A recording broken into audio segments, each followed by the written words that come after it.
Here's another tune. This one was given by a fairy piper to a man. It's a double jig called the Gold Ring. This man was walking in the forest one day, and he heard music in the distance. And he walked toward the music where he heard it coming from. As he drew nearer, it grew louder, and he knew he was getting nearer to it. And he found himself then behind a clump of bushes. And he peeped out through the bushes, and he saw the fairies dancing and the piper playing in broad daylight in a little bit of a glade and clearance in the forest. And he was crazy mad about music, you know, and so charmed to see the fairies and to hear the fairy piper playing. And he was jogging a bit maybe with the rhythm of the tune, maybe disturbed the bushes that way, or maybe he peered out too far from the bushes and they saw his face. But whatever happened, they spotted him anyway and disappeared. And he was the sorry man. You know, he should have kept quiet and he'd be there listening to them still. And he walked down to the place where they were dancing, and he was looking at the tracks of their little feet in the ground where they were dancing, and still honing and moaning to himself with pity that he'd disturbed the bushes. And didn't he spot a little gold ring? Now this ring was a beautiful little ring, gold engraved.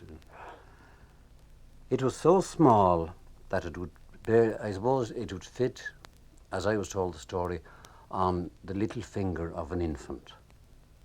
And he said, this must belong to them. Well, now he had heard that down at the far end of the forest there was an ivy-grown granite cliff, and that the fairies dwelt in that cliff. So the old people had it.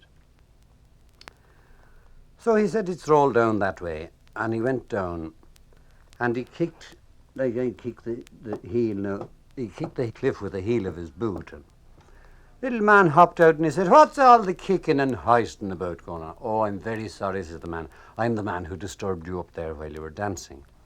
And I was looking at the tracks of your feet where you were dancing, and I found this little gold ring, and I thought it must belong to you. And I heard that you dwelt around here, and I came down to see could I find you and give you back the ring. Well, thank you very much, says the little man.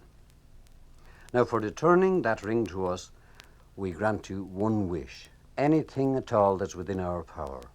You just wish for it, and we will grant it to you.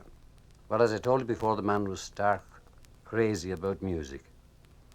And he wasn't very long till he decided what he wanted.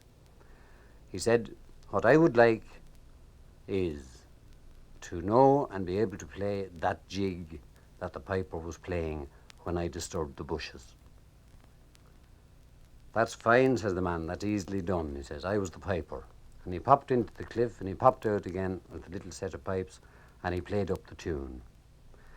And the old people say that the fairies, if they wanted you to take a tune, all they had to do was play it once through for you and you had it perfectly forever afterwards. Well, he got the tune, and 'tis called the Gold Ring ever since. A double jig.